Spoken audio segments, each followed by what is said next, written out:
Hey everyone, Anthony Monteith here from Jade Natural Health based in Dublin, Ireland. Today I have with me Jonathan Shubs of UAT. Jonathan's here with us to talk about UAT and a course that's running online here 13th and 14th of March.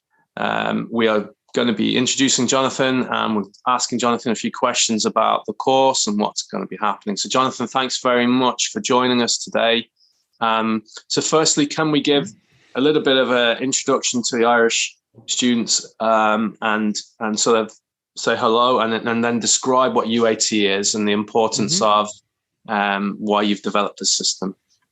Sure. As you said, my name is Jonathan Shubs. I'm a Canadian-born acupuncturist living in Switzerland. And I will be coming to Ireland. I'll be teaching this online course on the 12th and 13th and 14th of March, which is the first module, the foundations course of the practitioner level certificate of the Unified Acupuncture Theory System. Very good. Yeah. Can you give an overview of what the difference is, say, between balanced method, master tongue, 5-element? What differentiates UAT from the other systems?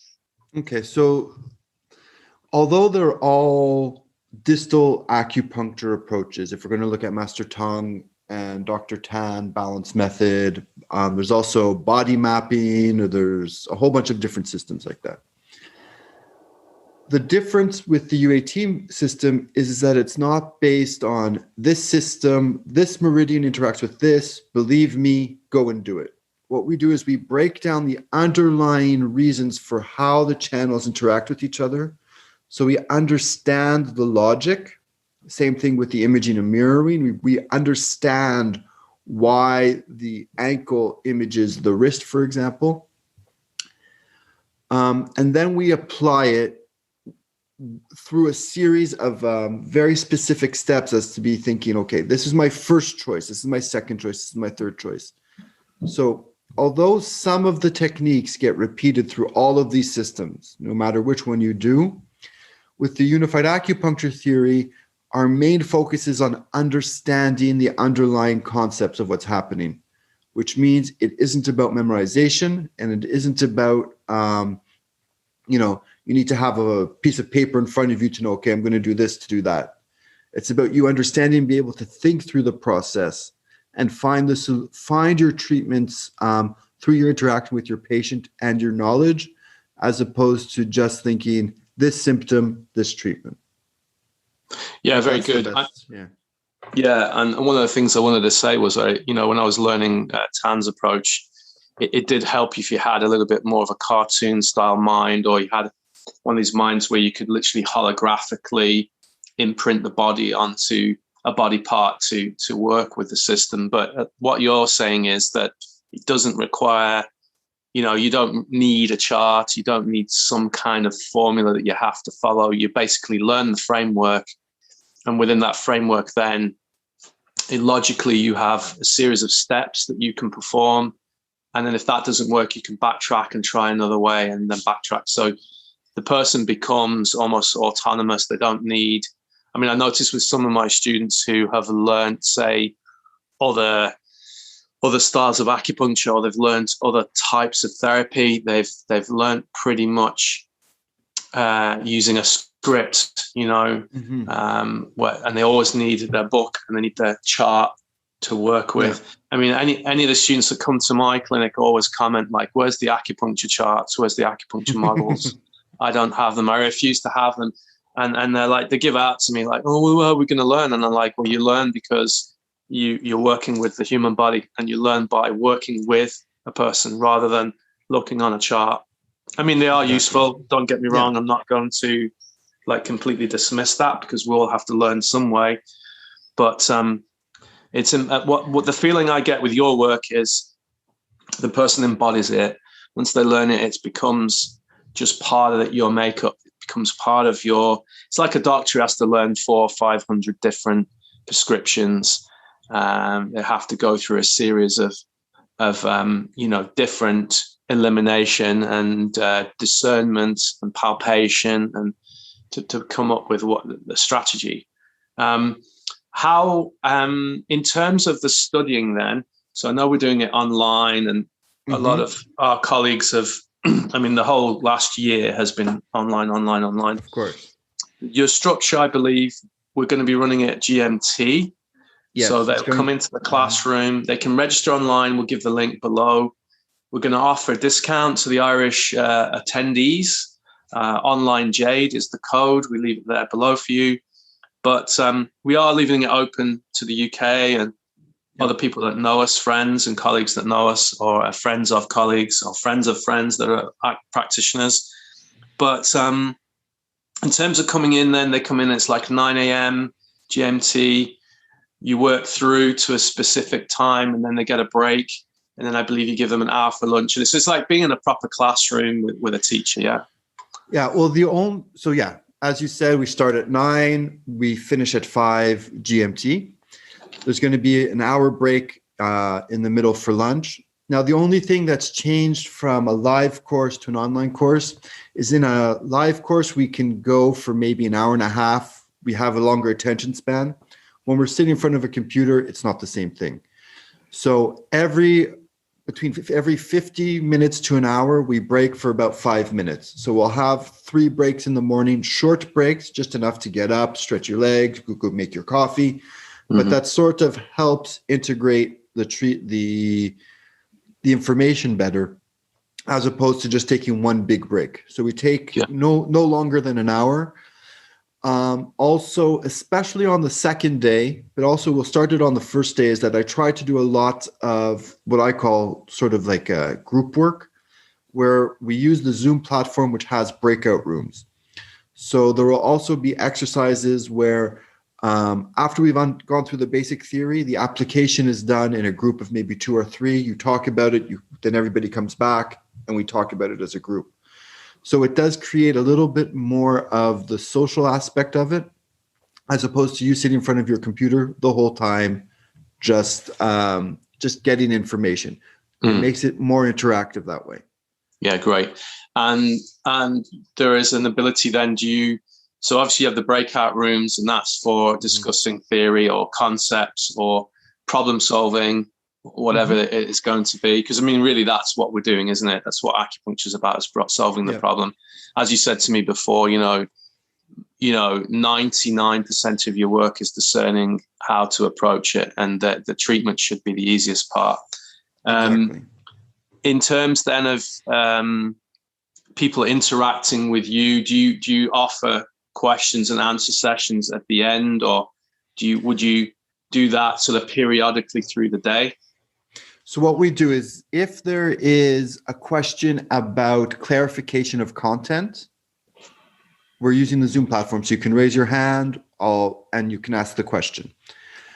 What the other thing that we'll do is we're going to have the chat open on the side, and if you have any questions that aren't pertaining specifically to clarification of content, but it might be, okay, I have a patient who has this, or you just write down the question there, and then the secondary moderator is going to take all of those, and after every break, I'll go through them and answer them as much as I can. So we try to structure it, because if everybody's interrupting, it doesn't work. Yeah.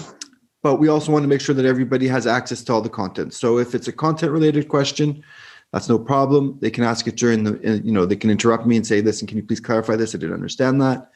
If it's something else, then we do them at specific time. We answer those questions at specific times. Very good. Very good. So I think that is important for people to realize. I mean, I've attended some of these, seminars with very famous people, like so-called famous acupuncturists, whatever you want to call that to be. And then you've gone on and realized it's not live. It's just like it's like the chat is live. They've got some kind of chat bot, or they've employed somebody to do the chat. And then really you realize you can tell it's not live just by the way it's continuous information stream without a break. And I think people who've done sort of the e-Lotus style things and all that will be used probably to the online live stuff. But the technology you're using is far better. In terms of then access to content, so well, I want people to realize this is not just like a one-off thing. This is leading them into a paradigm shift. So where do they go when they finish this first module? What's the pathway for them? Okay, so maybe there's one or two other things that we should answer just before we go down that road. Is after the 2 days have been completed, there are two things that the participant has to do to validate their participation. Is they have to fill out an online survey, which is the feedback from the course, and there's a short quiz that will be sent to them by PDF that they have to return They have to get, I think, a minimum of 70% on the quiz. Once they get that, then they get their certificate. That is the condition for accreditation for online courses, right? So this course is also not only, although we're doing it for Ireland, I do work with other associations worldwide, for example, in Holland, etc. And though that is the criterion for it to be accepted online. Okay. So once the participants, we have a website, which is unifiedacupuncturetheory.com. And on the website, there's a members area. So once you do a course, the material for that course, so the PowerPoint and the handouts are available for up to a year for you to download. Yeah. If you need to come back and get it. The recording of this course will be available for a month. We'll send you a specific link that you can get afterwards and you can watch it again. Then there is what we call the practitioner certificate. So this, the first course we're doing online is the UAT Foundations course. There are two other courses in that level. We also have the 5-element 4-needle acupuncture course, and then we also have the I Ching Bagua course. Those three courses combined create this practitioner certificate. Once somebody has done all three of those courses, they can apply for the practitioner certificate itself. So, and then once they have the practitioner certificate, it gives them access to a separate part of our website, which is only for practitioner certificate holders, where they have access to case studies,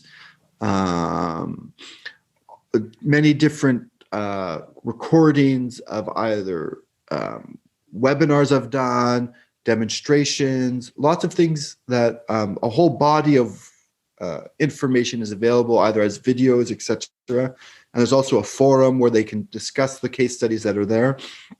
That is available to them once they've done all three of those courses. Right. And then that also allows them to move forward to go to do the advanced courses, which are more in-depth. And then eventually we also have the master's course, which is at the very end. So there is a whole program that and that this course is just the beginning of it. So you can take this course, or you can go much further with it. Very good. So, this is a good point. So one of the things that constantly came up for me when I was sort of obviously talking to you and then speaking to other practitioners is like, what relevance is it to me as a practitioner? And I think, having been through myself, I've seen the classical stuff. I kind of put it down and sort of buried it a bit because it just seemed too far out there, too woo-woo for me at the time where my head was at. And then having run through the TCM kind of platform and then scratching my head and wondering, what the hell had I been through? And then coming full circle back to this, I'm realizing that what you're doing is you're providing almost evidence of why, for example, an I Ching method would work, or evidence how, not necessarily evidence, but correlation. There's a correlation there. There is, you're building a pathway to say, well, it will work because of this interaction. If you use these points and these points, it will work from this perspective also, because the underlying theory, as you say, you call it unified acupuncture theory, but really it's unified theory of this medicine. It's not just acupuncture. That's the feeling I'm getting, because I've definitely started using even in the way that I do tui-na, I've started using more distal methods with my acupressure to get the results, and it's great as a self-help tool. But I suppose for the Irish listeners here, for the people that have lived here, I'm 24 years here this year, half my life in Ireland, and our bread and butter is pain, pain. As I would say for most practitioners, but we do have a huge volume of practitioners who practice fertility support, should I say, and also mental and emotional, psycho-emotional support. So the beauty of what you're showing is you're giving the framework and then giving the options to apply that framework. I remember a teacher of mine, he's since died, Master Sung, he died about, I don't know, what are we, 2021, probably 7 years ago. And he used to say to me, any acupuncturist worth their salt can do fertility acupuncture. It doesn't require a certificate or a label. I think that's a very Western concept. It's literally just, as you'd say, building your framework, building your ability to discern, your ability to diagnose, be confident with that, but also being the ability to be flexible with it. If that's not working, it's okay, because now I have 5 other approaches I can use with you. So I always say to my students is, a person that comes to you, treat them like a combination lock, right? You've got to figure out the code, and it might take you, and you're a code breaker, you're a safe breaker, you have very, very good systems of cracking that and getting in and finding out what's going on inside. And you can do it faster than most people, but you have to have a framework to do it with. You can't just keep pushing random buttons to try and open the safe. You have to have a system to follow. And I think that's what you're bringing. But also, yourself, when you have a depth of knowledge deeper than what's presented in the books, it carries with it an intent, a weight, almost. It's like a Qigong element to it, in that you now have this extra primary intention. As you used to say to me a year ago, the treatments, by the time the diagnosis is finished, the treatment has already started before the needle has even gone in, because that actual action of bringing together the information in your own mind, in your own psyche before you start treating, is changing the dynamics. And I know that's a little bit quantum for some people, but let's put it out there.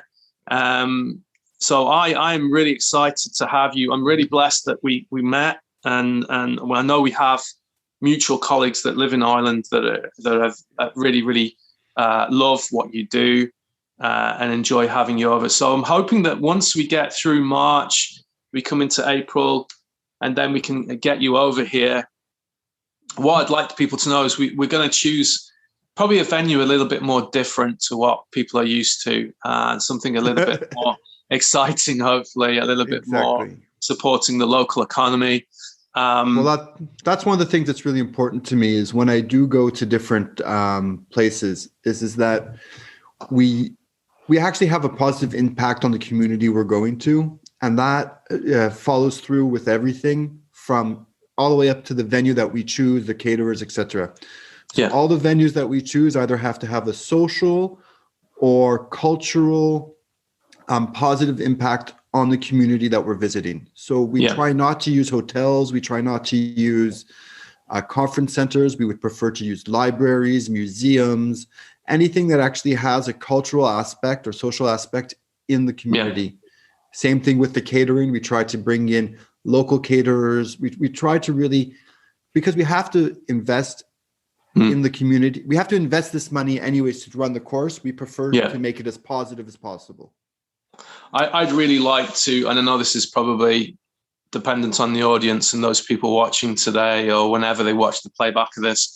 It's, I was a big thing of let's do some of this work sometimes outside of the cities, and it's nice to be in Dublin. I mean, Dublin has a huge cultural heritage. It's nice to be in Cork. It's a different vibe in Cork. People are a lot more laid back. Galway, very free-spirited people. The Midlands, hardworking, brass tacks, get down to it. And I've loved watching all those interactions. But I think we need to be in a position where we can draw people from the city and from the country and give people an opportunity, because sometimes literally that imaginary border coming to Dublin, it's like a hassle for some people. Yeah. So we'll work it out, but we will get you over here. But in the meantime, the entry point until we're clear of these restrictions is to invite people here online. And is there anything else you want to say to the Irish nation? Well, there's a couple of things maybe I would just like to clarify about the actual Foundations course itself. Okay. I've been running this course for I don't remember how many years now, and one of the main comments is I get participants who have studied with Dr. Tan, who have studied body mapping, who have studied with many other practitioners. What they say when they come in is that the course deepens my understanding of what I already know, and I can actually now understand why I'm doing it. I could do it before. Now I have that level of understanding. And at the same time, you have people who have never studied any type of distal approach. And for them, they get just as much information. Yeah. So it's not only for people, you can say, I've already done Dr. Tan, I don't need to do it. The feedback has been that there's still a lot of value for people who have done Dr. Tan to actually see it applied and understand what they're doing. So that's the first thing I wanted to bring up, is that it's for both types of practitioners. Now, the second thing it's a question of theory in some way. What I've tried to do is I've tried to look at the wealth of information that we have. So I've looked at the classics, the Naijing, the Nanjing, etc. Mm-hmm. And I've tried to strip away the economic and cultural influence and geopolitical influences that are in the texts, and just bring it down to the theory that we know is there. So we know, for example, the placement of the 12 channels. There are 12 channels, we know where they're placed, or the names of the 12 channels. And to bring that into, and then from there, come up with the logical understanding of how they came into being. Not so much based on the very poetic approach of the classics, which can be beautiful, but have many other problems. So that's one of the things, is that we are very much based in traditional, very concrete TCM, our Chinese medicine theories, but they're simplified and they're created in logical ways, as opposed to being these very academic, esoteric approaches. Yes. Yeah, and we do see that. Like, I've read some amazing works, and like whole, almost like a complete Ulysses version of acupuncture some people have written. And then when I've actually gone to talk to the practitioner that wrote the book, it's almost like they're more of a scholar than an actual practitioner. Do you know what I mean? It's like they have a very, very good understanding of the theory, but, I wouldn't go to them for a treatment. You know what I mean? And I think what you've done is you're changing. So, I mean, we talk about, say, Xiao Yang balance is Xiao Yin. And, the theory is it's yin yang, often when I'm not saying now, but in the past when it was taught, it was like, same name, balance is same name, opposites balance, all these kinds of things. And you'd be like, oh, okay. But it was still a little bit like TCM, in that the teacher tells you this is what it is and that's what you do. And there was no time to go into the depth and explain why, Xiao Yang balances Xiao Yin. Well, maybe that would be just a good explanation, just to take a couple minutes now, so people can see what it's going to be like. So this is the difference, is that I try to really we come up with a logical understanding of why they interact with each other, these two channels. So the first question is, what does Xiao mean in Chinese? The most common translation is lesser or least. Okay, so when we look at the Chinese meridian channel names, we have to, it's not necessarily saying least yin or least yang. Because if you think about the channel that is the Shao Yin, we have the heart and the kidney. Now, it is obvious that those are not the least yin organs in the body. So the Shao Yin means something different than least yin. What it actually means is the least amount of sunlight on the yin aspect of the body. And the Shao Yang, again, doesn't mean the least yang, because Sanjiao and gallbladder, they're actually very strong on the yang side, right? Shao Yang, actually, it goes over the top of the head. It's very close to the yang. So they're saying on the yang side of the body, they get the least amount of sunlight. So it's actually this interaction between the amount of sunlight these two aspects get.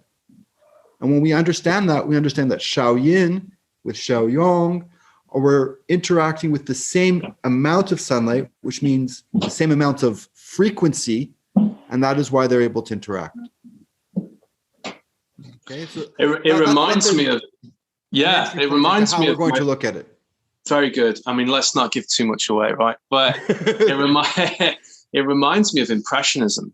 I don't know if you've ever studied the Impressionist artists, but that's really what you're doing. You're working with understanding that interaction of the human body with nature, with light, with darkness, the very basis, very Taoist almost, very Taoist understanding. And that simplified understanding is extremely deep. There's a depth to it. It's like you can see how the human looked at themselves and then looked out at nature and then was like, we are not separated. Exactly. And yet when we look at modern culture today, we're permanently, and maybe not the people watching this, but a lot of us are becoming more separated, aren't we? Yeah. And what's going on at the moment is separating us in a way. It's bringing us together electronically. But I mean, it's really interesting that the depth is there. But it's what, as you say, why is it lesser? Yeah. When we were taught it, it was like, it just is. That's the way it's written. These guys were wiser than you. They knew more than you did. Take it as written, Whereas when people start to see why it's lesser, it's like, oh, really? It's really that simple? Yeah. Okay. I get it now. Because when I studied first tui-na, there was my teacher said there's no meridians in tui-na, no such thing. Tui-na was never about meridians and points. It was about like a mountain range or like nature. You had to navigate, feel where the body was damp, too damp, feel where the body was too hard and too dry, feel where the body was too stiff, and it was all about bringing balance in the local areas of the body. And then as time went on, as everything got layered, tui-na and more got pulled out of sort of folklore history and put in and plugged into the sort of general mainstream medicine 600 or 700 years ago in China. But really, the most powerful, actually, one of the most powerful tui-na masters I've seen was treating fibrocystic breast disease in women and females. And he never, obviously, putting your hands on, you have to be careful where you put hands on everybody. But he would treat distally. I know it's a bit of a joke there, but he treat distally on the Yang Ming channel on the leg. And his idea was, I can feel the nature here is diseased, but I can feel that nature down. And that was long before I'd seen Tan. And I was like, what is he doing? Like, is this like reflexology? What's going on here? And then I realized as you build the layers of your knowledge and understanding that that's all he was doing. He was balancing the disharmony below to improve. And he was the only one getting the results. And the herbs didn't work, the acupuncture weren't working. And I'd say, the acupuncture they were doing, maybe it was wrong point location, wrong point choice. I don't know. Maybe it's just he had the knowledge, he had the skill. he was very busy. But also, I think you can go much deeper with that, with breast problems. You know, I don't know if you've ever studied with Gabor Mate, but he talks very much about the reason behind disease. And there is this whole thing about any type of breast cancer or problem with the breast is about the person being a mother to everybody else. Now, the tui-na probably also helped because that meant somebody was touching her and taking care of her physically. Whereas right. So there's also different aspects of the type of therapy we choose based on what that patient needs. Yes. So that's also an important thing to bring into it. And that's what I want to reiterate to people about your training. You don't just get Chinese medicine from Jonathan. You get a whole gambit of other emotional trauma. Because you've studied, let's get it right, you've studied a lot of things in your own time outside of the Chinese medicine. And you're a person who's big into personal development. So I think that, you know, when somebody's working that hard on their own, for themselves, I always think that when you work with a teacher who knows themselves better, or they're getting to know themselves better, it tends to translate in the work. It tends to bring about a certain level of trust and confidence that you don't get from a normal sort of written, this is, you know, I'm sure all of us have done A&P courses where it's like, do this, study this, this does this, but there's no depth to it. It's just a system that you study. Whereas with you, I think we get the philosophy, we get a point of view. I think always when we have these interactions, I always think it's like, well, me and you are watching the same film, except you keep moving the chair left and right to get. You're like the annoying bloke in the cinema who keeps changing his seat. So on that note, I'm going to say thank you to everyone for staying with us for this long. It was supposed to be a bit shorter than we planned, but it doesn't matter. So we're inviting you, get it done. We're only a few days away. Jump on board. We already have a few Irish people in there. You're more than welcome to join. I think I'm going to be there listening in and hopefully not making a fool of myself with my own knowledge. And we'll see you soon. And thanks very much for listening and joining in. Thanks, Jonathan, for everything. Thank you. Okay.